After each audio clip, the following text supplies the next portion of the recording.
கிறிஸ்தேசுவுக்குள் மிகவும் அன்பாய் அழைக்கப்பட்ட அன்புக்குரிய சகோதர சகோதரிகள் யாவருக்கும் நம்முடைய பரமபிதாவாகிய தேவனுடைய நாமத்தினாலும் நமது அன்பின் கர்த்தராகிய நமது ஆண்டவராகிய இயேசு கிறிஸ்துனுடைய அன்பின் நாமத்தினாலும் வாழ்த்துக்களையும் மாலை வணக்கங்களையும் தெரிவித்துக் கொள்கிறேன். தேவனுடைய கிருபையினால் சென்று போன நாட்களில் அவருடைய திவ்ய கரம் நம் ஒவ்வொருவரோடும் இருந்து இன்றைய தினத்தில் கூட அவருடைய பரிசுத்தமுள்ள வார்த்தைகளை நாம் ஒன்றிணைந்து தியானிப்பதற்கு தேவன் கொடுத்த ஸ்லாக்கியத்திற்கு நன்றிகளையும் துதிகளையும் கர்த்தர் வழியாக நாம் ஏறெடுத்துக்கொண்டு ஒவ்வொரு வாரமும் நாம் தியானித்து வருகிறதான நிருபங்களின் சுருக்கம் என்ற தலைப்பில் விசேஷமாக அப்போஸ்தலனாகிய பவுல் தீமோத்தேயுவுக்கு எழுதின 2வது நிருபத்தை நம்ம தியானிச்சுட்டு வந்தோம். அதில் தேவ கிருபையில் இன்றைய தினத்தில் நம்ம ஒரு நிறைவு பகுதிக்குள்ளாக வந்திருக்கிறோம். 2 தீமோத்தேயும் நிறைவு பகுதிக்குள்ளாக நம்ம கடந்து வந்திருக்கிறோம். பிரியமான சகோதர சோரில் அப்போஸ்தலனாகிய பவுல் தான் அதிகம் நேசித்த தன்னுடைய நேசகுமாரனுக்கு சபைகளில் எப்படி நிர்வகிக்கணும், சபைகளில் எப்படி ஊழியங்கள் செய்யணும், சபைகளில் எப்படிப்பட்ட சகோதர சகோதரிகள் பல்வேறு மனநிலையோடு இருப்பாங்க, அவங்களுக்கெல்லாம் சத்தியத்தின் அடிப்படையில் சாந்தமுள்ள ஆவியோடு அவர்களை ஆதாயப்படுத்தும் விதமாக எப்படியெல்லாம் நீ அவங்கள அணுகணும் அப்படிங்கிறத அப்போஸ்தலனாகிய பவுல் நிருபங்கள் மூலியமாக மிகச்சிறந்த ஆலோசனைகளை கொடுத்துட்டு வர்றார். ஸோ அந்த ஆலோசனைகளை தான் நம்ம ஒவ்வொரு வாரமும் தேவ கிருபையில் நம்ம தியானித்தோம். உதவிகரமாக நம்முடைய 7ஆம் தூதன் அவருடைய எழுத்துக்களையும் நம்ம பார்த்தோம். இப்போ இன்றைய தினத்திலும் ஒரு நிறைவு பகுதி தான் பாருங்கள். அந்த ஒரு கிட்டத்தட்ட ஒரு 17 வகுப்புகள் நம்ம இந்த ஒரு 2 தீமோத்தேயு மட்டும் பார்த்துருக்கோம். ஸோ அப்படி இருக்கும் பொழுது இந்த ஒரு நிறைவு பகுதிக்கு ஒரு 58வது வகுப்பாக இருக்குது. ஒரு தலைப்பு நம்ம கொடுக்கலாம் அப்படின்னா, கர்த்தரோ எனக்கு துணையாக நின்று. அப்படி தான் அங்கே வசனங்கள் அப்போஸ்தலனாகிய பவுல் கொடுக்குறார். ஸோ இவ்வளோ ஒரு ஜேர்னி நான் கடந்து வந்திருக்கிறேன். கிட்டத்தட்ட அந்த ஒரு அவருடைய ஜேர்னியை முடியக்கூடிய ஒரு தருவாயில் இந்த 2 தீமோத்தேயு எழுதுகிறார். இது கடைசி நிருபமாக இருக்குதுனால நம்ம படித்தோம். ஸோ அந்த ஒரு காலப்பகுதியில் அவர் சொல்லிட்டார். இதுக்கு மேலே கடந்த வகுப்புலலாம் நம்ம பார்த்தோம், 57 பார்த்தோம், நான் இப்பொழுதே பானபலியாக வார்க்கப்பட்டு போகிறேன், நல்ல போராட்டத்தை போராடினேன், விசுவாசத்தை காத்துக்கொண்டேன், ஓட்டத்தை நிறைவு செஞ்சேன், இது முதல் நீதியின் கீடம் எனக்காக வைக்கப்பட்டிருக்கிறது, அவர் பிரசன்னமாகுதலை விரும்பும் யாவருக்கும் அந்த ஒரு கீடத்தை தந்தருளுவார். இந்த விஷயங்களெல்லாம் அவர் சொல்கிறார். ஸோ இதெல்லாம் ஒரு விசுவாசமாக, ஒரு நம்பிக்கையாக, உறுதியாக, ஸ்ட்ராங்காக அப்போஸ்தலனாகிய பவுல் சொல்கிறார். அப்படின்னா அவர் தன்னுடைய மாம்ச பலத்தினால அது சொல்லலை, அதுபோல் நிறைய கற்றுக்கொண்டார் அப்படிங்கிறது நிமித்தம் அவர் சொல்லலை. ஸோ நான் மகிமையின் கர்த்தரை பார்த்துட்டேன், அதனால் நான் எனக்கு கிரீடம் ரெடியாக இருக்குது சொல்லலை. இதுக்கெல்லாம் காரணம் என்ன அப்படின்னா, கர்த்தர் எனக்கு துணையாக இருந்திருக்கிறார். 2 கொரிந்தியரில் ஒரு நீண்ட நெடிய ஒரு அவருடைய அனுபவங்களை சொல்லுவார். பசி, நிர்வாணம், போராட்டங்கள், கப்பற்சேதம், அடிகள், வலிகள், பட்டினி, நிர்வாணம், இப்படி நிறைய சொல்லுவார். அந்த லிஸ்ட்லெல்லாம் கர்த்தரோ எனக்கு துணையாக நின்றிருக்கிறார், வேறு யாருமே இல்லை. நான் படித்த படிப்புகளோ, நான் வாங்கின பட்டங்களோ, அல்லது நான் கடந்து வந்துட்ட அந்த ஒரு விஷயங்கள், இதெல்லாம் எதுவுமே எனக்கு துணையாக இல்லை. கர்த்தர் மாத்திரம் எனக்கு துணையாக இருந்திருக்கிறார். கர்த்தர் மாத்திரம் துணையாக இருந்ததுனால தான், அவரை எப்பொழுதும் எனக்கு முன்பாக வைத்ததுனால தான் என்னால் என்ன பண்ண முடிஞ்சதுன்னா, அந்த ஒரு நீதியின் கீடத்தை பெற்றுக்கொள்வதற்கு நான் தகுதியுள்ளவனாக நான் நிற்க முடிஞ்சது. ஸோ அதற்கு காரணம் யாருன்னா கர்த்தர் தான். அவர் இல்லைன்னா நான் இப்படிப்பட்ட வார்த்தைகளை நான் செய்ய முடியாது, நான் இப்படிப்பட்ட ஒரு வாழ்க்கையும் வாழ முடியாது அப்படிங்கிறத உணர்ந்து தான் அங்கே வசனங்களில் அவர் சொல்கிறார். ஸோ இன்றைய தினத்தில் நம்ம டைரெக்டாக அந்த ஒரு 58வது பகுதிக்குள்ளாக நம்ம கடந்து செல்கிறோம். இந்த ஒரு 2 தீமோத்தேயு கடைசி பகுதி. ஸோ அதுக்கு நம்ம தலைப்பு பார்த்தோம், கர்த்தரோ எனக்கு துணையாக நின்று. அதிகாரம் 4 வசனம் 9லிருந்து 13 வரைக்கும் பார்க்கும் பொழுது அப்போஸ்தலனாகிய பவுல் தீமோத்தேயுவிற்கு 5 கட்டளைகள் கொடுக்குறார். பாருங்கள், இந்த நிருபம் நம்ம ஸ்டார்ட் பண்ணதுலேருந்தே 2 தீமோத்தேயுவில் நிறைய கட்டளைகள் கொடுப்பார். அப்போஸ்தலனாகிய பவுலினுடைய கட்டளைகளும் ஆலோசனைகளும் புத்திமதிகளும் இப்படி நிறைய நம்ம சப்டைட்டில் வந்து பார்த்துட்டே இருக்கிறோம். எத்தனை கட்டளைகள் கொடுக்குறாரு பாருங்க. ஒரு அதிகாரத்திலேயே கிட்டத்தட்ட ஒரு 10 கட்டளைகளுக்கு கொடுக்குறார். அப்படின்னா அவர் எதற்காக அந்த ஆலோசனைகள் கொடுக்குறாருன்னா, பல்வேறு விதங்களில் சபைகளில் பிரச்சனைகள் வரும், சகோதர சகோதரிகளினுடைய ஒரு மனநிலை காணப்படும். அந்த மாதிரி சூழ்நிலைகள் எல்லாம் நீ வந்து மனத்தெளிவுள்ளவனாக இருக்கணும், எந்த இடங்களில் நீ தீங்கு அனுபவிக்கிறதுக்கு தயாராக இருக்கணும், எந்த இடத்துல சுவிசேஷனுடைய வேலையை செய்யணும், எந்த இடத்துல அவங்கள ஆறுதல் படுத்தணும், எந்த இடத்துல அவங்கள உற்சாகப்படுத்தணும், எந்த இடத்துல அவங்கள ஆதாயப்படுத்தணும், இப்படிப்பட்ட விஷயங்கள் எல்லாம் அவர் கட்டளைகளாகவும் சொல்கிறார், ஆலோசனைகளாகவும் சொல்கிறார், புத்திமதிகளாகவும் சொல்கிறார். ஸோ அந்த ஒரு 9லிருந்து 13 வசனங்கள் வரைக்கும் ஒரு 5 கட்டளைகள் சொல்கிறார். அதற்கு முன்பாக 8வது வசனத்தில் 2 தீமோத்தேயு 4:8 கடந்த வாரம் படித்தது தான். இது முதல் நீதியின் கீடம் எனக்காக வைக்கப்பட்டிருக்குது, நீதியுள்ள நியாயாதிபதியாகிய கர்த்தர் அந்நாளில் அதை எனக்கு தந்தருளுவார், எனக்கு மாத்திரமல்ல அவர் பிரசன்னமாகுதலை விரும்பும் யாவருக்கும் அதை தந்தருளுவார் அப்படின்னு சொல்லி சொல்கிறார். அதனுடைய கண்டினியூட்டி தான் 9ஆம் வசனத்தில் சொல்கிறாரு, நீ சீக்கிரமாக என்னிடத்தில் வரும்படி ஜாக்கிரதைப்படு. அந்த நீதியின் கிரீடத்தை எனக்கு வச்சிருக்கிறாரு, கர்த்தர் காண்பிச்ச வழியில் நான் வந்து நடந்துட்டு இருக்கிறேன். ஸோ எனக்கு வந்து அந்த ஒரு கிரீடம் வைக்கப்பட்டிருக்கு. அதே போல் நீயும் சீக்கிரமாக என்னிடத்தில் வருவதற்கு ஜாக்கிரதைப்படு அப்படின்னு சொல்லி சொல்கிறார். ஏன் அப்படி சொல்கிறார் அப்படின்னு சொல்லி போட்டு 2 விஷயம். ஒன்று, லிட்டரலாக அவர் பார்க்கணுங்கிற ஒரு ஆசை வந்துச்சு. இதெல்லாமே நம்ம கடந்த வகுப்புகளெலாம் முன்னாள் வகுப்புகளெலாம் நம்ம வந்து பார்த்தோம். லிட்டரலாக அவரை வந்து பார்க்கணுங்கிற ஒரு ஆசை இருந்துச்சு. ஸ்பிரிச்சுவலாக நம்ம பார்க்கும் பொழுது அந்த கிரீடத்தை நீயும் பெற்றுக்கொள்ளணும். ஏன்னா இந்த ஒரு அழைப்பு நம்ம ஒவ்வொருவருக்குமானது. ஸோ நீயும் அந்த கிரீடத்தை பெற்றுக்கொள்ளணும் அப்படின்னா, நீயும் என்னை போல அந்த திரையை கடப்பதற்கு நீ முயற்சிகள் செய்யணும் அப்படிங்கிறது அங்கே வந்து சொல்கிறார். ஸோ அதனால தான் அவர் வந்து தெளிவாக வசனங்கள் சொல்கிறார், நான் கிறிஸ்துவை பின்பற்றினது போல நீங்கள் என்னை பின்பற்றுங்க. ஒரு பூரணமடைந்த கிறிஸ்துவன் எப்படி வாழணும்? கர்த்தரை பார்க்கலாம். அதுக்கப்புறம் நம்ம அப்போஸ்தலனாகிய பவுல் அவர் பார்க்கலாம். அவர் அப்படித்தான் நம்மளுக்கு வந்து ஆலோசனை சொல்கிறார். அதை தேவன் அங்கீகரிச்சிருக்கிறார். என்னங்க அப்போஸ்தலனாகிய பவுலை பின்பற்றி போகிற மாதிரி இருக்குதே அப்படிங்கிற மாதிரி நம்ம நினைக்க வேண்டாம். ஏன்னா அதை தேவன் அங்கீகரித்ததுனால இந்த பரிசுத்த வேதாகமத்தில் அதை பதிவு பண்ணியிருக்கிறார். அவரை முன்னிலைப்படுத்துகிற மாதிரி இருந்துச்சுன்னா தேவன் என்ன பண்ணியிருப்பார், அதை ஹைட் பண்ணியிருப்பார். ஸோ பிரியமான சகோதர சகோதரியில் அங்கே தீமோத்தேயுக்கு சொல்கிறார், நீ சீக்கிரமாக என்னிடத்தில் வரும்படி ஜாக்கிரதைப்படு. ஏன் அப்படின்னா 10ஆம் வசனத்தில் சொல்கிறார் பாருங்க, ஏனென்றால் தேமா இப்பிரபஞ்சத்தின் மேல் ஆசை வச்சு என்னை விட்டு பிரிஞ்சு தெசலோனிக்கே பட்டணத்துக்கு போய்விட்டான். கிரஸ்கே கலாத்தியா நாட்டிற்கும் தீத்து தல்மத்தியா நாட்டிற்கும் போயிட்டாங்க.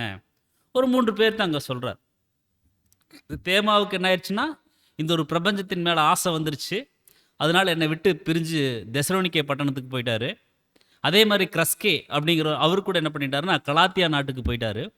தீத்தும் அவர் தல்மத்தியா நாட்டிற்கு போயிட்டாங்க அப்படின்னு சொல்லி சொல்கிறார். ஸோ இந்த தேமாவை குறித்து நம்ம கவனிக்கும் பொழுது கொலோசியர் 4:14 பிலமோன் 24ஆம் வசனத்துலேயும் அவர் குறித்து சொல்லப்பட்டிருக்கு. ஸோ தேமா பவுலின் உடன் ஊழியக்காரர் என்று குறிப்பிடப்பட்டார். இருந்தாலும் அவர் வந்து பிரபஞ்சத்தின் மேலே ஆசை வச்சு அப்போஸ்தலனாகிய பவுல் தன் மரண தண்டனைக்கு காத்திருக்கையில் அவரை ரோமாபுரியில் விட்டுட்டு, அதாவது கைவிட்டுட்டு பிரிந்து தெசலோனிக்கே நகருக்கு அவர் வந்து போயிட்டார் அப்படின்னு சொல்லி நம்ம வந்து பார்க்குறோம். இது குறித்து நம்முடைய சகோதரர் சொல்லும்போது ரீப்ரி நம்பர் 38:20 சொல்கிறாரு, ஒரு தலைவனாக இருக்க வேண்டும் என்கிற தனது முயற்சியில் மனிதனுக்கான மீட்கும் பொருளாகிய கிறிஸ்துவின் மரணம் என்னும் ஒரே உண்மையான அஸ்திபாரத்தை அல்லாமல் வேறு அஸ்திபாரத்தின் மேல் கட்டப்பட்ட ஒரு வித்தியாசமான சுவிசேஷத்தை இந்த நபர் உருவாக்கிக்கிறார். இந்த மாதிரி ஒரு வித்தியாசமான பிரசங்கிக்காத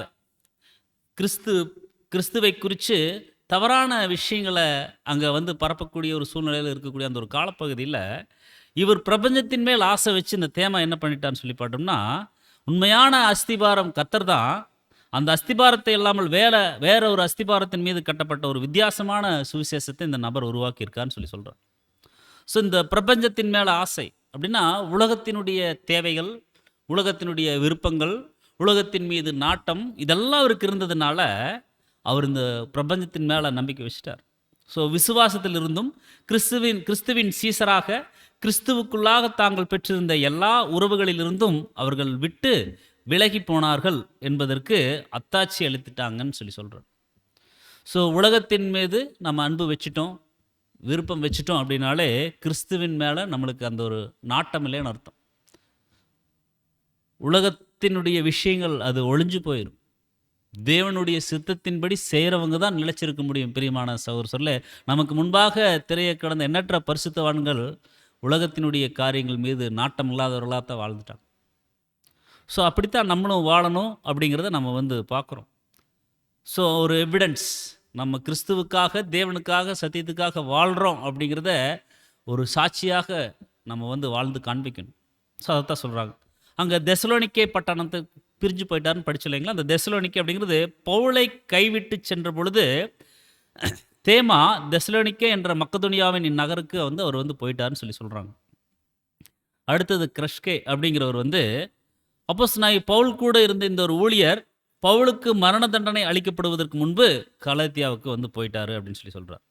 ஸோ அடுத்து இந்த கலாத்தியாவை குறித்து நம்ம படிக்கும் பொழுது கலாத்தியர் 4:10 கிரஸ்கே கலாத்தியா நாட்டிற்கு, கலாத்தியரில் 2 தீமோத்தேயு 4:10 நாட்டிற்கு போயிட்டார்னு படிச்சு இல்லைங்களா. அப்போஸ்தலனாகிய பவுல் கிரஸ்கேயை சிறிய ஆசியாவின் மைய மாநிலமான கலாத்தியாவில் இருந்த சபைகளுடன் ஊழியம் செய்யும்படி அனுப்பியிருந்தார். அப்போஸ்தலருக்கு வர இருந்த மரணத்தின் கண்ணோக்கில் இவர் இந்த கிரஸ்கே அங்கு ஊழியத்தை தொடர வேண்டி இருந்துச்சுன்னு சொல்கிறாங்க. ஸோ மேலும் தீத்துவை குறித்து சொல்லும் பொழுது தீத்து அப்போஸ்தலனாகிய பவுலனுடன் ஒரு சக ஊழியராக இருந்தார். அப்போஸ்தலனாகிய பவுல் வரவிருந்த தமது சொந்த மரண தண்டனையை கண்ணோக்கி தீத்துவை தல்மத்தியா, இந்த தல்மத்தியா அப்படிங்கிறது இப்போ அல்பேனியா அப்படின்னும் இல்லிரக்கத்தின் ஒரு மாகாணம் ஒரு இடத்துல இந்த ஒரு பகுதி இருக்குதுன்னு சொல்கிறாங்க. ஸோ அங்கே அனுப்பியிருந்ததாக அங்கே தீமோத்தேயுவுக்கு தகவல் சொல்கிறார். இவங்கெல்லாம் இங்கங்கே போயிருக்கிறாங்க அப்படின்னு சொல்லி, இந்த பகுதிகள்லாம் போயிட்டாங்கன்னு சொல்லி. ஸோ இந்த தல்மத்தியா அப்படிங்கிறது ரோமானிய அரசினால் அப்போஸ்தலனாகிய பவுலுக்கு மரணம் நெருங்கி கொண்டிருந்ததை கண்ணோக்கி அப்போஸ்தலனாகிய பவுல் தீத்துவை தங்களின் ஊழியம் தொடர்ந்து செய்யும்படியாக இல்லிருக்கும் மாகாணத்தில் இருந்த தல்மத்தியாவுக்கு அனுப்புகிறார். அந்த தல்மத்தியா எங்கே இருக்குன்னா இல்லிருக்கம் அப்படிங்கிற ஒரு மாகாணம். இப்போ அமெரிக்காவில் இருக்கு இல்லைங்களா, கலிஃபோர்னியா மாகாணம் படித்து நம்ம நிறைய கேள்விப்பட்டிருக்கிறோம். அந்த மாதிரி இந்த ஒரு தல்மத்தியா அப்படிங்கிற ஒரு பகுதி எங்கே இருக்குன்னா இல்லிருக்கம் மாகாணத்தில் அங்கே இருக்குதுன்னு சொல்கிறாங்க. இந்த இல்லிருக்கம் அப்படிங்கிறது பண்டைய கிரேக்கம் மற்றும் ரோம பகுதிகளுக்கு வடமேற்கில் இருந்த ஒரு மாகாணம். இது தற்போது ஃபாலோஸ் மற்றும் அல்பேனியா போன்ற நாடுகளில் உள்ளது. இது ரோம பேரரசின் ஒரு பகுதியாக இருக்குதுன்னு சொல்கிறாங்க. ஸோ எவிடன்ஸ் பாருங்கள், இது வரலாற்றிலிருந்து நம்ம தகவல்கள் கிடச்சிருக்கு. ஸோ ரோமர் 15:19 இப்படி எருசலேம் துவக்கி சுற்றிலும் இல்லிரக்கம் தேசம் வரைக்கும் கிறிஸ்துவின் சுவிசேஷத்தை பூரணமாக பிரசங்கித்திருக்கிறேன் அப்படின்னு சொல்லி எங்கள் அப்போஸ்தலனாகிய பவுல் சொல்கிறார். ஸோ இந்த பகுதிகளுக்கு எல்லாத்துக்கும் ஆட்கள் போயிருக்கிறாங்க. தேமாவெல்லாம் இப்படி பிரபஞ்சத்தின் மேலே நம்பிக்கை வச்சு போயிட்டார் அப்படிங்கிற ஒரு விஷயத்தை தீமோத்தேயுவுக்கு சொல்கிறார். சொல்லிட்டு 2 தீமோத்தேயு 4:11 சொல்கிறாரு, லூக்கா மாத்திரம் என்னோடு இருக்கிறார் அப்படின்னு சொல்கிறார். மார்க்குவை உன் கூட கூட்டிகிட்டு வா, நீ வரும்போது கூட்டிகிட்டு வா, ஊழியத்தில் அவன் எனக்கு வெகு பிரயோஜனம் உள்ளவன். பாருங்கள், மார்க்குவை குறித்து நம்ம படிக்கலாம் பின்னால், தேவ சித்தம் இருந்துச்சுன்னா மார்க்குவை குறித்து நம்ம பிரயோஜனம் உள்ள ஊழியக்காரனாகிய மார்க் அப்படிங்கிற ஒரு தலைப்பில் நம்ம தியானிப்போம். ஸோ இந்த லூக்காவை குறித்து எனக்கு பிரியமான வைத்தியர் அப்படின்னு சொல்லி கொலோசியர் 4:14 சொல்கிறார். அதே மாதிரி சுவிசேஷங்களில் ஒன்றையும் நடபடிகள், அப்போஸ்தல நடபடிகள் இருக்கு இல்லைங்களா, அது லூக்கா எழுதுகிறார். ஸோ நடபடிகளையும் எழுதியவராக இங்கே லூக்கா இருக்கிறார். லூக்கா அப்போஸ்தலனாகிய பவுல் கூட பயணம் செஞ்சிருக்கிறார். பிலமோன் 24 இருக்கும். மற்றும் அப்போஸ்தலனாகிய பவுல் தமக்கு மரண தண்டனை நிறைவேற்றப்படும் முன்னர் தீமோத்தேயுவை ரோமாபுரிக்கு வர துரிதப்படும்படி வேண்டிக் கொள்கையில் இவர் லூக்கா மட்டும் அவர் கூட இருந்த ஒரே துணையாளராக இருக்கிறார். அப்போஸ்தலனாகிய பவுலுக்கு என்னென்ன சூழ்நிலைகள் அங்கே நடக்குதோ எல்லாத்தையும் கூட இருந்து அப்சர்வ் பண்ணுறார், கண்ணோக்குறார், பார்க்குறார். லூக்கா அவர் ஒரு டாக்டர், ஒரு வைத்தியர், அந்த காலத்தில் ஒரு வைத்தியராக இருக்கிறார். அது மட்டும் இல்லாமல் நல்லா எழுதக்கூடியவராகவும் நல்லா வரையக்கூடியவராக அவருக்கு ஒரு மல்டி டேலண்டட் பர்சன். ஸோ அவரை தேவன் நன்கு பயன்படுத்தியிருக்கிறார். ஆனால் அப்போஸ்தலனாகிய பவுலை பார்த்து இங்கே லூக்கா வளர்றார்.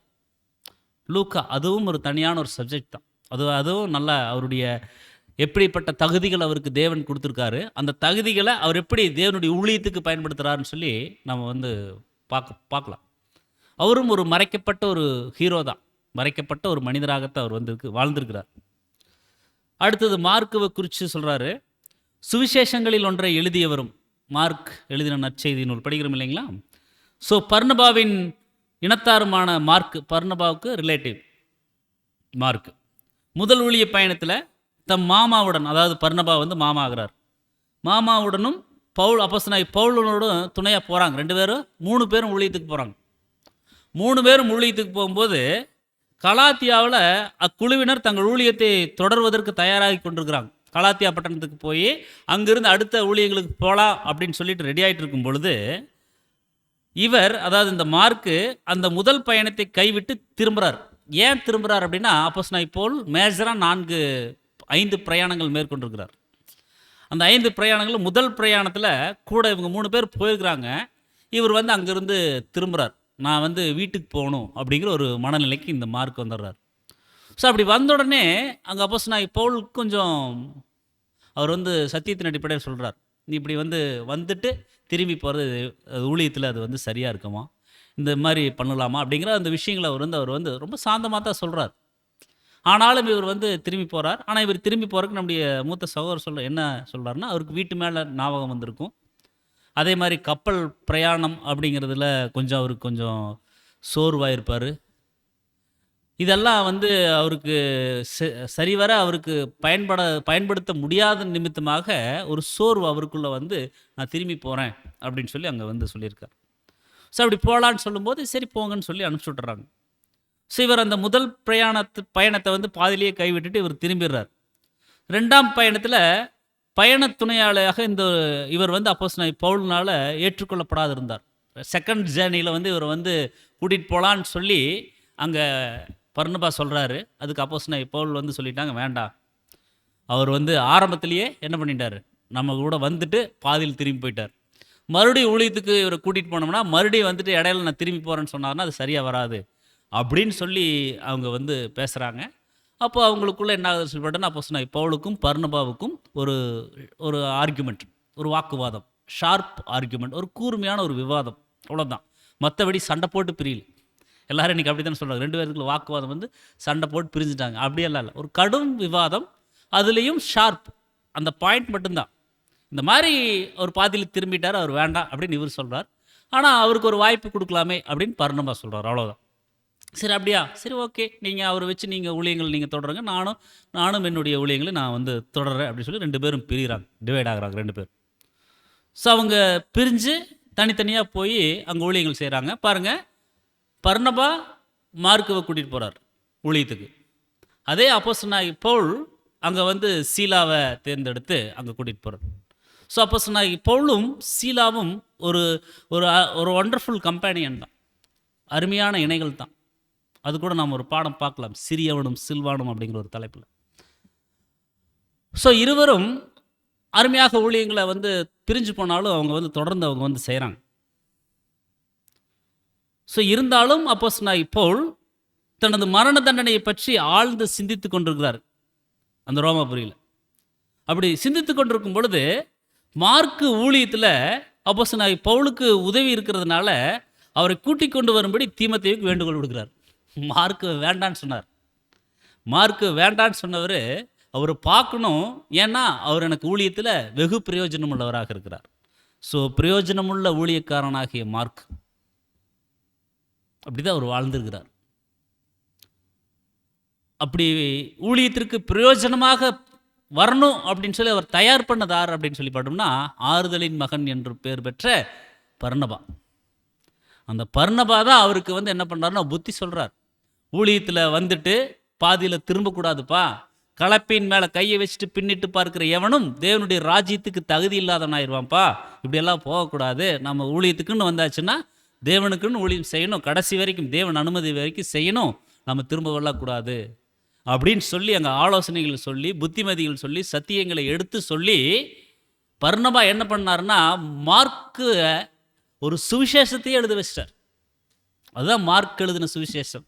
ஊழியத்தில் பாதியில் திரும்பி போனவர். எப்பேற்பட்ட ஒரு சுவிசேஷத்தை எழுதிட்டார் பார்த்தீங்களா? ஸோ இதுதான் அன்புக்குரிய சகோதர சோரில் ஒருத்தங்களை ஆதாயப்படுத்துறதுங்க. ஒருத்தங்களுக்கு வாய்ப்புகளை தேவ கிருபையில் ஏற்படுத்தி கொடுத்து அவங்கள இன்னும் ஊழியத்தில் அங்கே வந்து மிளிரச்சு. ஸோ வேண்டான்னு சொன்ன அப்போஸ்தலனாகிய பவுலே, அவர் எனக்கு வேணும், கூட்டிகிட்டு வா பார்க்கணும் அப்படின்னு சொல்ல வச்சிட்டார். அவருக்கு லூக்கா குறித்து பார்க்குறோம் பாருங்க. லூக்கா ஒரு கல்விமான், ஒரு வேதபாரகன், அதே போல் ஒரு மருத்துவர் அப்படின்னு சொல்லப்பட்டிருக்கு. மார்க்கு இவர் தான் வந்து அங்கே முதல் மிஷினரி பயணத்தில் அவரை வந்து பெர்கே பட்டணத்தில் விட்டுட்டு போயிடுறாங்க. அவர் இறுதியில் மாபெரும் அப்போஸ்தலனால் மிகவும் பாராட்டப்பட்ட ஒரு உண்மையான சக நுகம் சுமப்பவனாக, அதாவது எப்படி சொல்லணும்னா, நுகம் சுமப்பவன் அப்படின்னா இவருக்கு வந்த பாடுகளை அவரும் ஏற்றுக்கொள்வதற்கு தயாராக இருந்த ஒரு கூட்டாளியாக, சக கூட்டாளி, எ ட்ரூ யோக் ஃபெலோ அப்படின்னு சொல்லப்பட்டிருக்கு. ஸோ சக நுகம் சுமப்பவராக அவர் வந்து இருந்துக்கிறார். அப்படி மாறி இருக்கிறார். மார்க்கிற்கு சத்தியம். ஸோ அப்போஸ்தலனாகிய பவுல் மார்க்கின் உண்மைத்தன்மையை தான் மதிப்பதாக அங்கே அங்கீகரிக்கிறார். அதனால தான் அவர் கூட்டிகிட்டு வா, அவரை பார்க்கணும். ஏன்னா அப்போஸ்தலனாகிய பவுல் எவ்வளோ பெரிய ஒரு ஊழியக்காரர். அவர் வாயிலிருந்து இந்த மாதிரி வார்த்தைகள் கிடைக்கிறதுக்கு ரொம்ப கொடுத்து வச்சிருக்கணும். அவர் ஸ்ட்ரிக்டான ஊழியக்காரர். தப்புனா தப்பு, காம்ப்ரமைஸ்லாம் ஆக மாட்டார். ஸோ ஸ்ட்ரிக்டான ஒரு ஊழியக்காரர். அவர் சொல்கிறாரு அங்கே வந்து மார்க்குவை கூட்டிகிட்டு வான்னு சொல்லி. ஸோ அந்த மாதிரி ஒரு வாழ்க்கை வாழ்ந்துருக்கிறார். அது சொல்லிட்டு 2 தீமோத்தேயு 4:12 சொல்கிறாரு, தீகிக்குவை நான் எபேசுவுக்கு அனுப்பினேன்னு சொல்கிறார். ஸோ யார் இந்த தீகிக்கு? ஸோ சிறிய ஆசியாவில் இருந்து வந்த இந்த கிறிஸ்தவர் கிரேக்கத்திலிருந்து எருசலேம் வரைக்கும் அப்போஸ்தலனாகிய பவுல் கூட துணையாக போய்கிறாரு. மற்றும் எபேசியர், கொலோசியர், பிலமோன் நிருபங்களை கொடுக்க அப்போஸ்தலனாகிய பவுலினால் அனுப்பப்பட்டிருக்கிறார். தீகுக்கு கிட்ட இதை நான் கொடுக்குறேன்னு சொல்லி நம்ம படிச்சிருக்கிறோம் இல்லைங்களா? அவர் தான் தீகுக்கு. எபேசியர், கொலோசியர், பிலமோன் நிருபங்களை கொடுப்பதற்கு அப்போஸ்தலனாகிய பவுலினால் அனுப்பப்பட்டிருக்கிறாரு. இவரே கொலோசியர்களுக்கு வந்து போதித்தார் என்பதும், கொலோசியில் பிற்பாடு எழுந்த வேத எதிர்ப்பை கையாள்வதில் இவர் பவுலின் உதவியை நாடினார் என்பதும் உறுதியாக வசனங்கள் மூலியமாக அங்கே வந்து உறுதிப்படுத்தப்படுது. கொலோசியரில் இவர் வந்து போதிக்கிறார், சகோதர சகோதரிகளுக்கு சத்தியங்களை சொல்கிறார். அங்கே பிரச்சனைகள் ஏற்படுது. அப்படி பிரச்சனைகள் ஏற்படும் போது அப்போஸ்தலனாகிய பவுலினுடைய உதவி, இந்த மாதிரி ஒரு பிரச்சனை வருதுங்க, நான் என்ன பண்ணுறது அப்படின்னு சொல்லி மூத்த சகோதரர்கிட்ட கேட்குறார். அவர் எண்ணற்ற ஆலோசனைகள் கொடுக்குறார் பாருங்கள். அப்போஸ்தலர் 20:4, எபேசியர் 6:21, கொலோசியர் 4:7, 2 தீமோத்தேயு 4:12 மற்றும் தீத்து 3:12 ஆகிய வசனங்களில் இவருடைய பெயர் குறிப்பிடப்பட்டிருக்கு. இவர் செய்திட்ட ஒரு சில ஊழியங்களும் அங்கே வந்து பதிவு செய்யப்பட்டிருக்கு. ஸோ இந்த தீகு குறித்து அங்கே வந்து படிக்கிறோம்.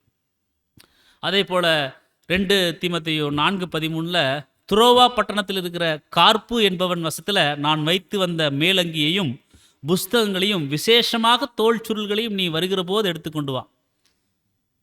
என்னென்ன அவர் வச்சுட்டு வந்திருக்காருன்னா, துரோவா பட்டணத்தில் கார்ப்பு அப்படிங்கிறவர்கிட்ட மேலங்கி, புஸ்தகம், அடுத்தது விசேஷமாய் தோல் சுருள், இதெல்லாம் நீ வரும்போது எடுத்துட்டு வான்னு சொல்கிறார். ஸோ கார்ப் அப்படிங்கிறவர் யாருன்னா, அப்போஸ்தலனாகிய பவுல் 2ஆம் முறை கைதானதுக்கப்புறம் ரோமாபுரிக்கு பயணமான பொழுது தமக்குரிய பொருட்கள் சிலவற்றை அந்த துரோவா நகரில் கார்ப்பு அப்படிங்கிறவர்கிட்ட ஒப்புவிச்சுட்டு வந்துடுறாரு. அப்போஸ்தலனாகிய பவுல் ஆசியாவின் துறைமுக நகரில் தமது அங்கியையும் புஸ்தகங்களையும் தோல் சுருளையும் விட்டு வந்தார். தீமோத்தேயுவுக்கு அதை வந்து சொல்கிறாரு. அவர் வந்து தீமோத்தேயு ரோமாபுரிக்கு தீவிரமாக புறப்பட்டு வரணும் அப்படின்னு சொல்கிறார். ஊழியத்திற்கு மார்க்குவை அழைத்து கொண்டு வரணும் அப்படிங்கிறத சொல்கிறார். அப்படி வரும்போது இந்த பொருட்களை நீ அந்த கார்ப்பு கிட்ட இருந்து வாங்கிட்டு வரணும் அப்படிங்கிற அந்த ஒரு விஷயத்தை அங்கே வந்து சொல்கிறார். அது அவருடைய விருப்பமாக கூட விரும்புகிறார், இதெல்லாம் கொண்டு வான்னு சொல்லி. அடுத்ததாக அடுத்த பகுதிகள் இதெல்லாம் அவருக்கு வந்து அன்பின் கட்டளையாக அங்கே வந்து சொல்கிறார். அடுத்தது அதிகாரம் 4 வசனம் 14 16 வரைக்கும் அப்போஸ்தலனாகிய பவுலை விட்டு விலகியவர்கள் அவங்கள குறித்து கூட சொல்கிறார், ரீகால் பண்ணுறார். 2 தீமோத்தேயு 4:14 கண்ணனாகிய அலெக்சாந்தர் எனக்கு வெகு தீமை செய்தான், அவனுடைய செய்கைக்கு தக்கதாக கர்த்தர் அவனுக்கு பதிலளிப்பாராக. இந்த கண்ணனாகிய அலெக்சாந்தர் என்ன பண்ணியிருக்காருங்க, ரொம்ப தீமை செஞ்சுக்கிறார் அப்போஸ்தலனாகிய பவுலுக்கு. அத்தனை தீமையும் அவர் அன்போட சகிச்சு கொண்டுட்டு என்ன பண்ணிட்டார் சொல்லி நான் கர்த்தர் தான் அவருக்கு பதில் செய்யணும், நான் எதுவும் செய்ய முடியாது, சொல்லவும் முடியாது. ஸோ கர்த்தர் வசத்தில் அங்கே வந்து ஒப்படைச்சிடுறார். ஸோ இவர் குறித்து நம்ம படிக்கிறோம் பாருங்க. இம்மனிதர், அதாவது கண்ணனாகிய அலெக்சாந்தர் அப்போஸ்தலனாகிய பவுலுக்கு வெகு தீமை செய்ததாக அவர், ஏன்னா அப்போஸ்தலனாகிய பவுலே சொல்கிறார், வெகு தீமை செஞ்சிருக்காருன்னா, தீமை செஞ்சார் அப்படிங்கிறது ஒரு விதம். வெகு தீமைன்னா அந்த அளவுக்கு அவர் வந்து கொடுமை பண்ணியிருக்கிறார் அப்போஸ்தலனாகிய பவுல. அதனால தான் அவர் வந்து வெகு தீமை செஞ்சதாக நம்ம வந்து படிக்கிறோம்.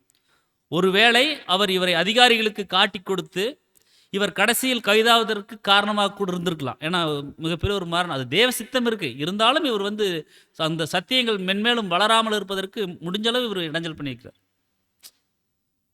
ஸோ அவர் 1 தீமோத்தேயு 1:20 குறிப்பிடப்பட்ட அதே நபரா இருக்கக்கூடும். அங்கேயும் வந்து இவர குறிச்சு சொல்லப்பட்டிருக்கு அலெக்சாந்தர். ஆனால் அவரது தொழிலை பற்றி குறிப்பிடுதலானது, அதாவது அந்த கண்ணன் அப்படிங்கிறது அந்த கொல்லன், பிளாக் ஸ்மித். இன்னொரு அலெக்சாந்தருடன் இவரை குழப்பிக் கொள்வதை தவிர்ப்பதற்கான ஒரு முயற்சியாக காணப்படுதுன்னு சொல்றாங்க.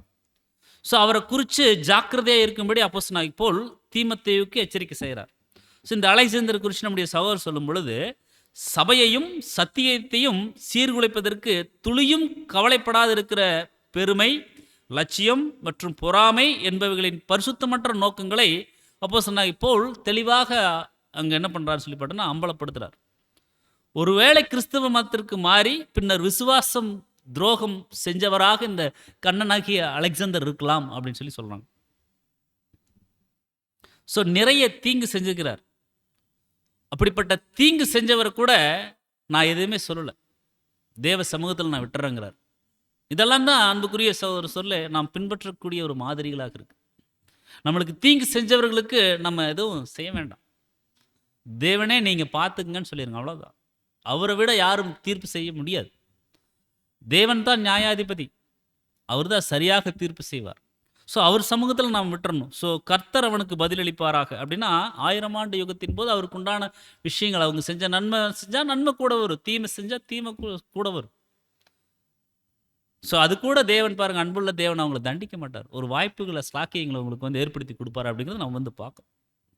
ஸோ அங்கே அலெக்சாந்தர் குறித்து சொல்கிறார். சொல்லிட்டு 2 தீமோத்தேயு 4:15 சொல்கிறார், நீயும் அவனை குறித்து எச்சரிக்கையார், அவன் நம்முடைய வார்த்தைகளுக்கு மிகவும் எதிர்த்து நின்றவன். நீயும் எனக்கு ரொம்ப தீமை செஞ்சிட்டான்ப்பா, சபைக்கும் சத்தியத்திற்கும் ரொம்ப இடைஞ்சல் பண்ணியிருக்கிறான், வெகு தீமை செஞ்சுருக்கிறான், நீ ரொம்ப எச்சரிக்கையாக இருக்கணும்.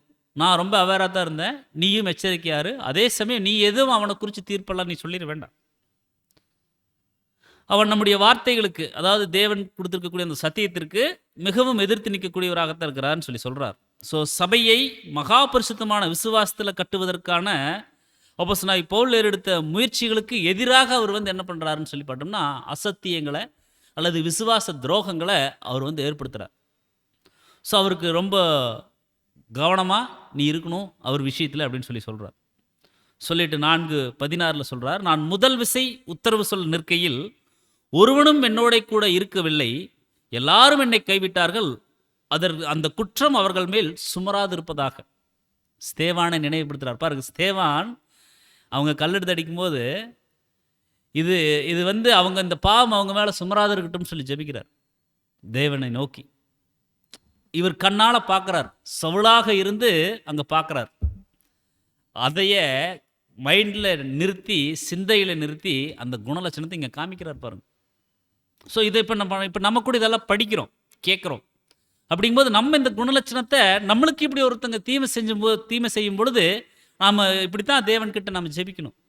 அவங்கள தண்டிச்சிடாதீங்க, ஏற்ற வேளையில் நீங்கள் அந்த சத்தியத்துக்குள்ளே கொண்டு வாங்க, ஒரு உணர்ந்து கொள்ளுதலின் ஆவியை அவங்களுக்கு கொடுங்க அப்படின்னு சொல்லி நம்ம ஜெபிக்கக்கூடியவர்களாக இருக்கணும் அன்புக்குரிய சொல்ல. அதுதான் இங்கே அப்போஸ்தலனாகிய பவுலாகட்டும் ஸ்தேவான்கிட்ட இருந்தாலும் நம்ம வந்து கற்றுக்கொள்ளக்கூடிய விஷயம். ஸோ நான் முதல் உத்தரவு சொல்ல நிற்கையில் அப்படின்னா எங்கே நின்னார் அப்படின்னா, நீரோ மன்னன் முன் நடந்த அவரது விசாரணை, அதைத்தான் அங்கே வந்து சுட்டி காட்டுறார்.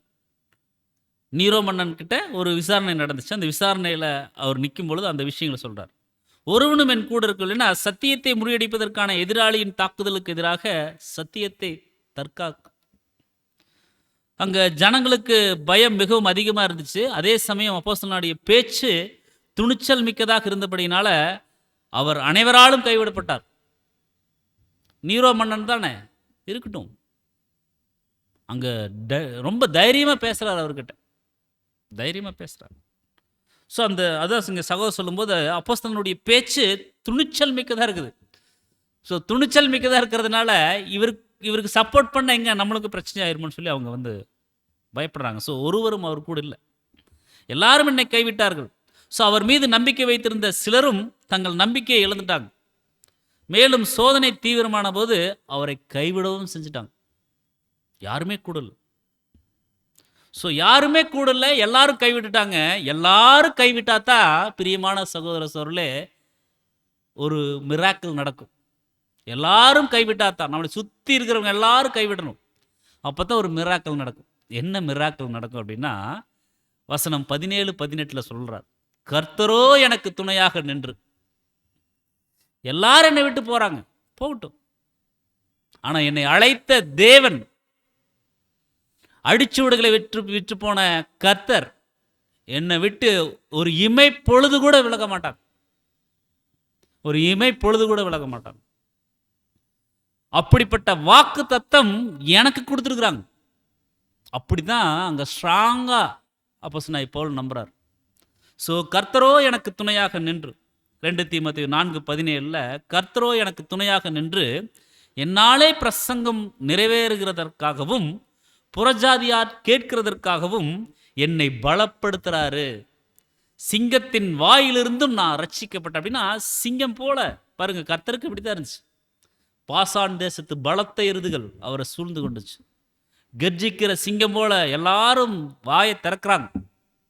அதே போலதான் இந்த ஜனங்கள் எப்படித்தான் இருக்கிறாங்க, ஒரு கர்ஜிக்கிற சிங்கம் போல இருக்கிறாங்க. ஸோ அது எல்லாவற்றிலிருந்தும் அவர் என்ன பண்றாருன்னா ரட்சிக்கப்பட்டார், பாதுகாக்கப்பட்டார், பலப்படுத்தப்பட்டார். இந்த ஊழியத்தில் சோர்வு வராம, எல்லாரும் கைவிட்டு போயிட்டாலும் தேவன் கூட இருக்கிறத உணர்றாங்க பாருங்களா, அதுதான் ஆசீர்வாதம். யார் கைவிட்டாலும் தேவன் என் கூட இருக்கிறாருங்கிற அந்த ஒரு நம்பிக்கை, ஒரு விசுவாசம் நம்மளுக்கு இருக்கு இல்லைங்களா, அதுதான் ரொம்ப ஆசீர்வாதம். அதுதான் உன்னதத்திலிருந்து வரக்கூடிய ஒரு பலன். அந்த பலனை பெற்றுக்கொண்டிருக்கிறவர்களாகத்தான் ஒவ்வொரு அர்ப்பணிக்கப்பட்ட பிள்ளைகளும் இருக்கணும். எந்த சூழ்நிலை வந்தாலும் தேவன் சொல்றார், பயப்படாதே. அவர் என் வலது கையை பிடித்து பயப்படாதே, நான் உனக்கு சகாயர்னு சொல்லி சொல்றார்.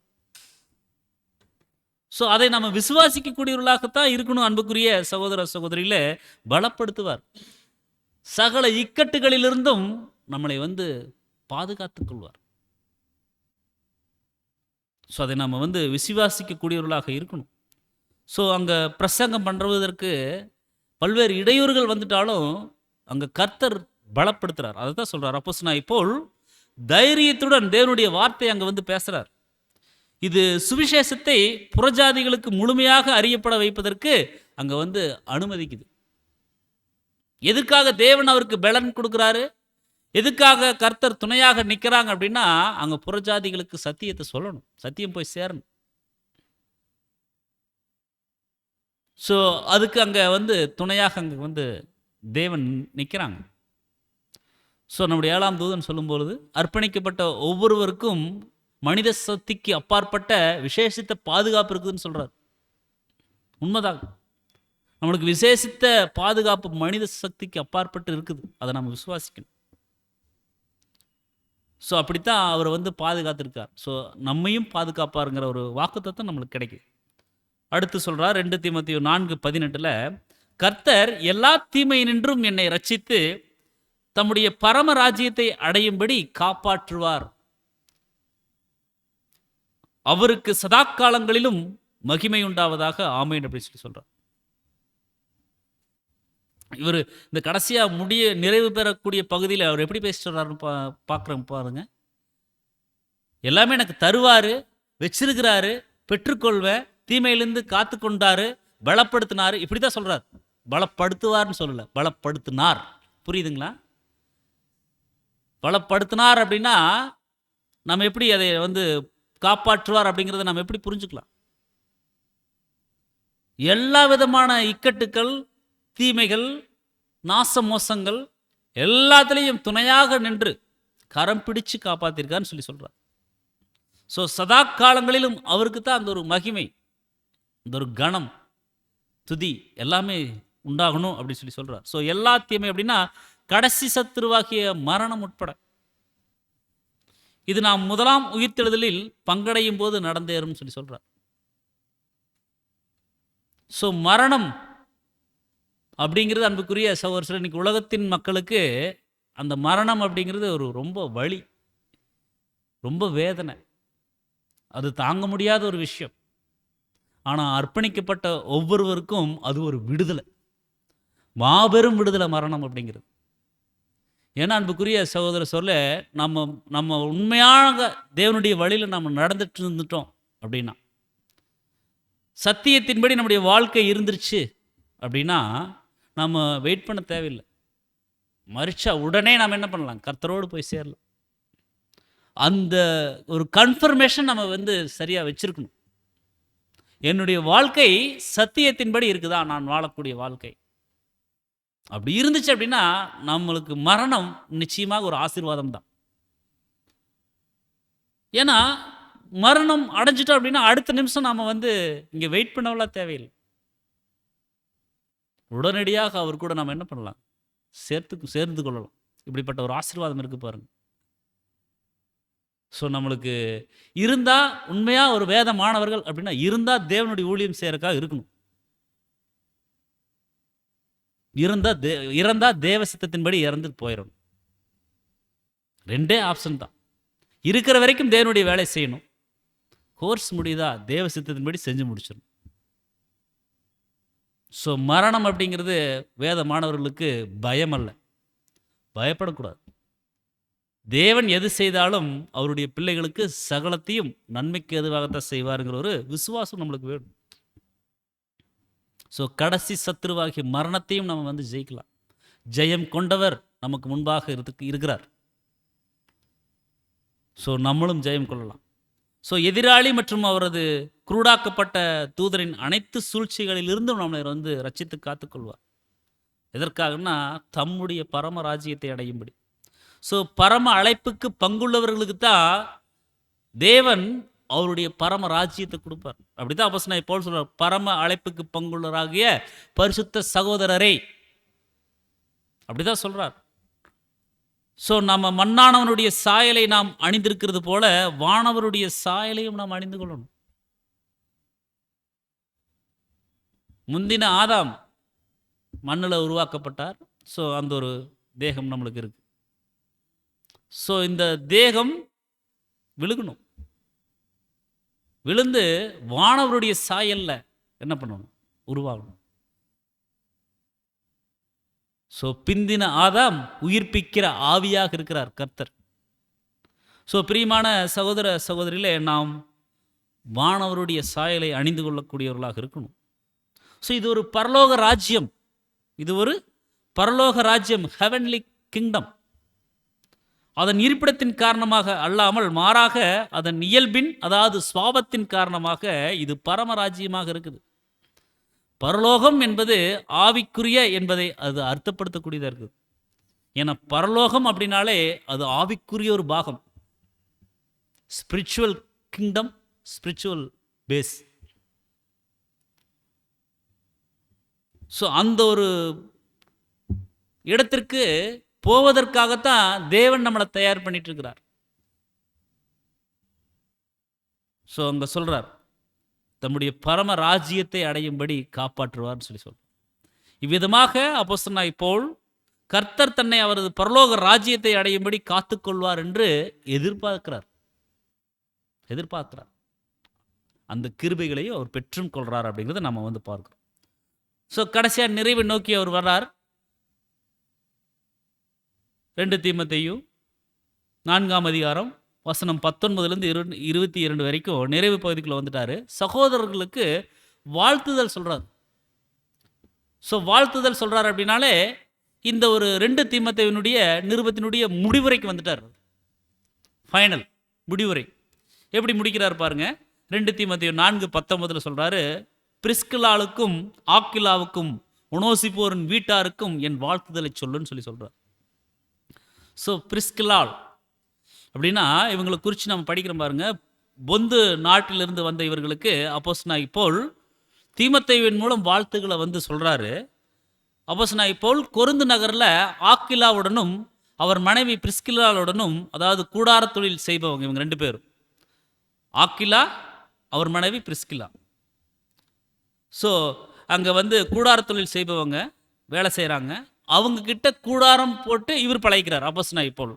அப்போஸ்தலனாகிய பவுல் கிட்ட சத்தியம் கேட்டு அவங்க என்ன பண்ணுறாங்கன்னா சத்தியத்தில் வளர்றாங்க. இதுதான் அவங்களுக்குள்ள ஒரு ஒரு ஒரு ஒரு அக்ரிமெண்ட்டாக இருக்குது. ஸோ அப்போஸ்தலனாகிய பவுல் அந்த கூடார தொழிலை கற்றுக்கொண்டு அதை அவர் என்ன பண்ணுறாருன்னு சொல்லி பார்த்தோம்னா, அந்த வேலைகள் செஞ்சு அவரும் சாப்பிட்றார், மற்ற சகோதர சகோதரிகளுக்கும் அவர் உதவி செய்கிறார். அதனால தான் அவர் சொல்கிறார், என் கைகளே வேலை செஞ்சது, எனக்காக மட்டுமல்லாமல் சகோதர சகோதரி ஒவ்வொருவருக்காகவும் வேலை செஞ்சது. ஸோ அதெல்லாம் சொல்லிட்டு தான் வாங்குவதை பார்க்கிலும் கொடுப்பது தான் பாக்கியம் அப்படின்னு சொல்லி சொல்கிறார். ஸோ வேலை செய்கிறாங்க. மற்றும் அவர்கள் அப்போஸ்தலனாகிய பவுல் கூட எபேசுவுக்கும் வர்றாங்க. எபேசுலையும் ஊழியங்கள் தொடர்ந்து அப்போஸ்தலனாகிய பவுல் கூட செய்கிறாங்க. பாருங்கள், ஒரு ஹஸ்பண்ட் அண்ட் ஒய்ஃபு அங்கே கொரிந்துவில் இருக்கிறாங்க.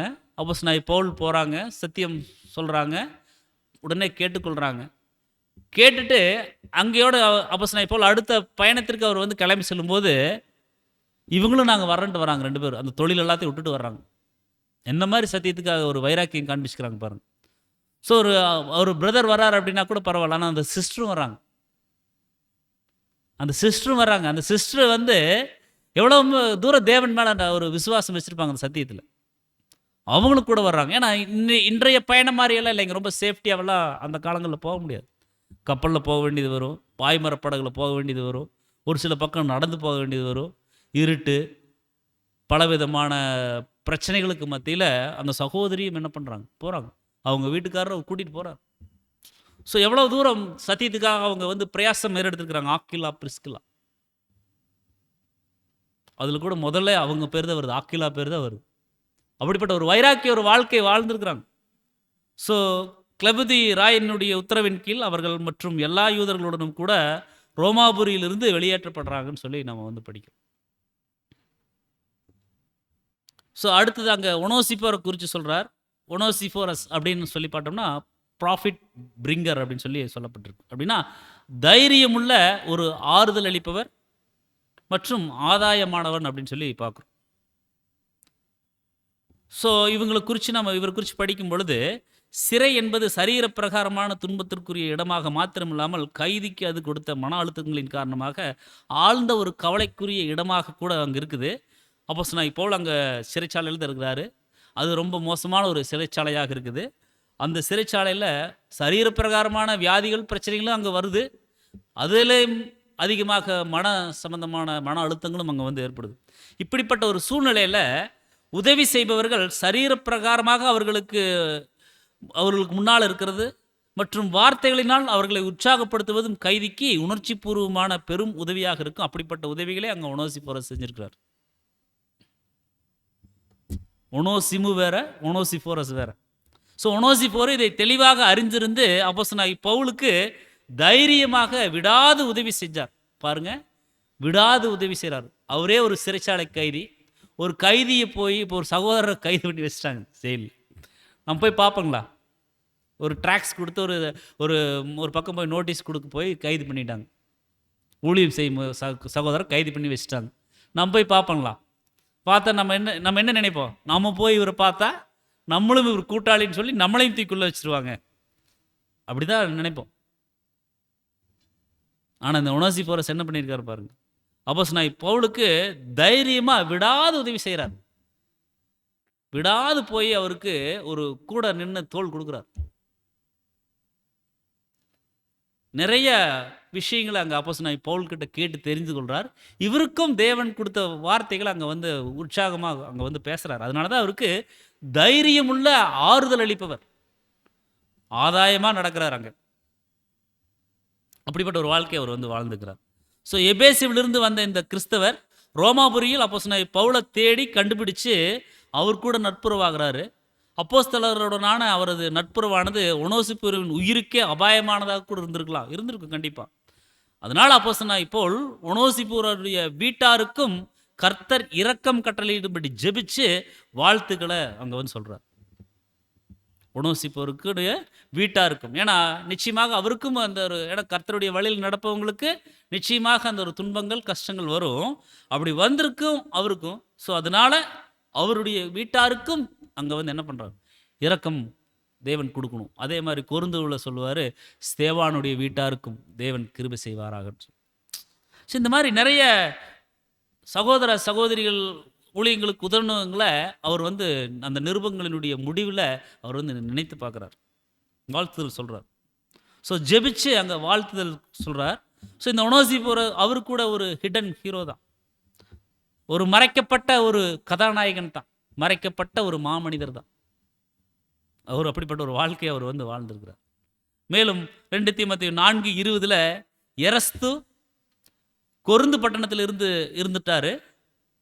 துரோபீமுவை மிலேத்துவில் வியாதிப்பட்டவனாக விட்டு வந்தேன்னு சொல்லி சொல்கிறார். இந்த எரஸ்து யார் அப்படின்னு சொல்லி பார்த்தோம்னா, அப்போஸ்தலனாகிய பவுல் ரோமாபுரியில் தமது மரண தண்டனைக்கு காத்திருக்கையில் அவரது இந்த உடன் ஊழியர் கொருந்து நகரில் இருக்கிறார். இந்த எரஸ்து அப்படிங்கிற உடன் ஊழியர். இதற்கு முன்பு எரஸ்து தீமோத்தேயுவின் பயண கூட்டாளியாக மக்கதுனியாவுக்கு அனுப்பப்பட்டிருக்கிறார்னு சொல்லி அப்போஸ்தலர் 19:22 குறிப்பிடப்பட்டிருக்கு. இவர் குறிச்சு இவர் கொருந்துவில் இருந்த உக்ரானக்காரரும் பவுலினால் மனமாற்றப்பட்டவருமான அதே எரஸ்துவாக இருக்கலாம் அப்படின்னு சொல்லி அங்கே வந்து சொல்கிறார். ரோமர் 16:23 இவர் குறித்து படிக்கிறோம். அதே மாதிரி பழங்கால கொருந்து நகரில் எரஸ்து நடைபாதை அப்படின்னு சொல்லி அறியப்பட்ட சாலையின் ஒரு பகுதியில் இந்த பெயர் அங்கே வந்து செதுக்கப்பட்டிருக்கிறதாக வரலாற்றில் தகவல் சொல்கிறாங்க. எரஸ்து நடைபாதை, பேசேஜ் அப்படின்னு. ஸோ கொருந்து என்பது அகாயா நாட்டில் இருந்த ஒரு நகரம். அப்போஸ்தலரான பவுல் தமக்கு நேரவிருந்த மரண தண்டனையின் கண்ணோக்கில் எரஸ்துவை இங்கு அங்கே விட்டுட்டு வந்துட்டார் அப்படின்னு சொல்லி சொல்கிறார்.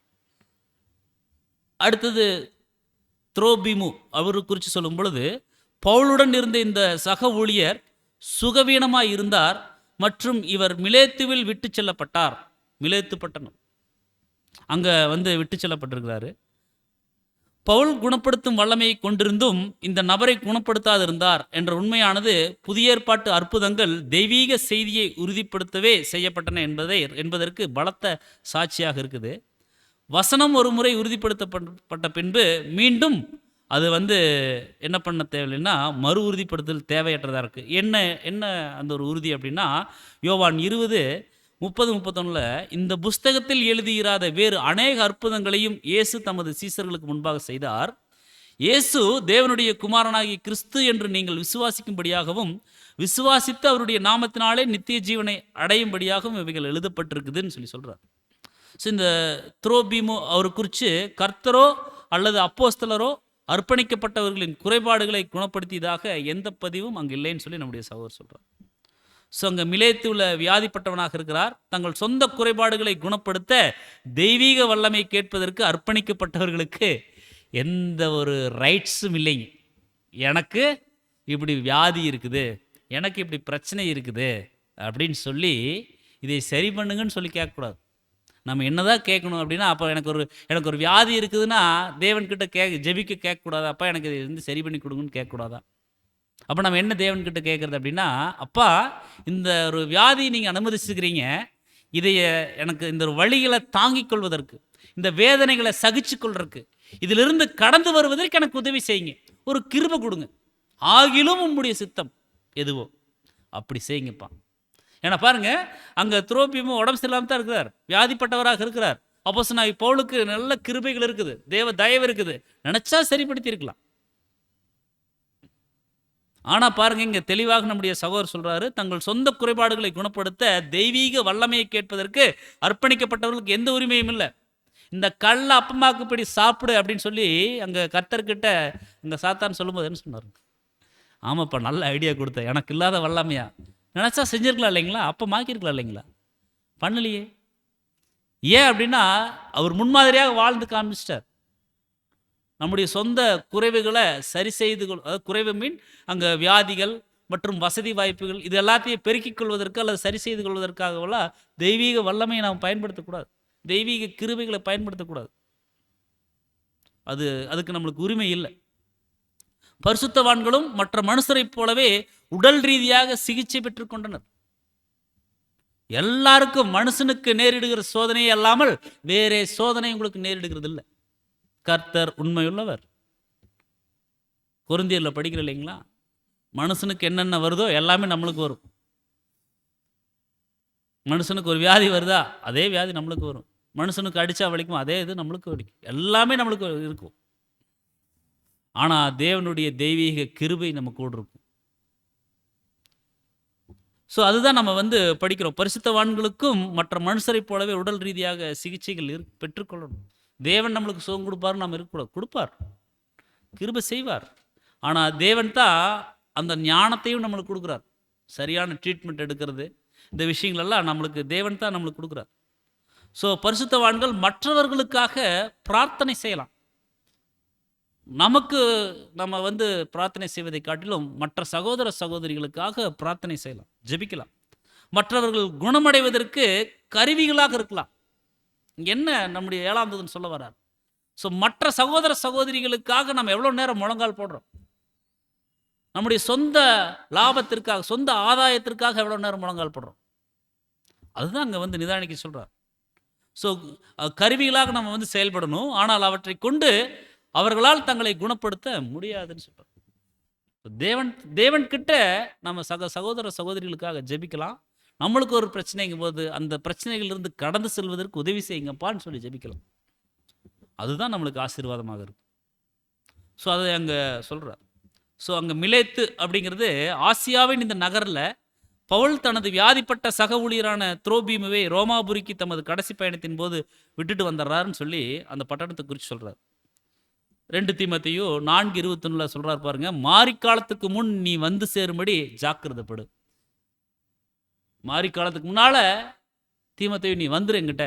வரும்போது அந்த தோல் சுருள் மேலங்கி அந்த ஒரு புஸ்தகம் இதெல்லாத்தையும் நீ கொண்டு வரணும்னு சொல்லி சொல்கிறாரு. மாரிக்காலத்துக்கு முன்னால் நீ வந்துரு, மார்க்குவை கூட்டிகிட்டு வா, இதெல்லாம் சொல்கிறார். ஐஃபோலும் புதேன்சும் லீனுவும் களவுதியாலும் மற்ற எல்லா சகோதரரும் உனக்கு வாழ்த்துதல் சொல்கிறாங்க. யார் சொல்கிறாங்கன்னு சொல்கிறார் பாருங்க. ஐஃபோல், புதேன்ச், லீனு இவங்க வந்து ரோமாபுரியைச் சேர்ந்த இந்த சீஷர்கள் பவுலின் மூலம் தீமோத்தேயுவை வாழ்த்துறாங்க. கூட இருக்கிறாங்க. பவுலின் மூலம் அங்கே தீமோத்தேயுவை வாழ்த்துறாங்க. களவுதியால் அப்படிங்கிறவங்க ரோமாபுரியில் இருந்த இந்த பெண் சீஷியிடமிருந்து வாழ்த்துதலை பவுல் தீமோத்தேயுவுக்கு அனுப்புகிறார். இந்த களவுதியால் அப்படிங்கிற ஒரு பிரிட்டிஷ் வேலைக்காரியாக இருக்கிறாங்கன்னு சொல்லி சொல்லப்பட்டிருக்கு. அவளுடைய தந்தையாகிய கோஹிடப்டஸ் அப்படிங்கிற ஒரு அரசன் அவளுக்கு வந்து திபேரி கிளவுதியின் பெயரை தழுவி அந்த ஒரு பெயரை வந்து அந்த அம்மாவுக்கு வந்து வைக்கிறார். ஹிஸ்ட்ரியில் அப்படி சொல்லப்பட்டிருக்கு. இதே வசனத்தில் குறிப்பிடப்பட்ட அந்த ஒரு புதெஞ்ச் அப்படிங்கிறவங்க அந்த அந்த கழுவுதியாளுடைய கணவராக கூட இருக்கலாம்னு சொல்லி சொல்கிறாங்க. இதெல்லாம் ஒரு ஹிஸ்டாரிக்கலில் ஒரு சில இன்ஃபர்மேஷன் வந்து கொடுக்கப்பட்டிருக்கு. ஏன்னா நம்ம ஒரு நிருபம் ஒரு விஷயங்கள் படிக்கிறோம் அப்படின்னா அதை ஒட்டி இருக்கக்கூடிய அனைத்து நிகழ்வுகளையும் பார்த்துட்டு வந்தோம்னா அந்த ஒரு நிருபம் நம்மளுக்கு வந்து அந்த ஒரு வசனம் நம்மளுக்கு ரொம்ப உதவிகரமாக இருக்குது. பேக்ரவுண்டெல்லாம் பார்த்துட்டு வந்தோம். ஸோ கடைசியாக அவர் அந்த நிருபத்தை என்ன சொல்லி முடிக்கிறார் அப்படின்னா 2 தீமோத்தேயு 4:22 கர்த்தராகிய இயேசு கிறிஸ்து உன் ஆவியுடனே கூட இருப்பாராக, கிருபை உங்களோடு இருப்பதாக, ஆமேன்.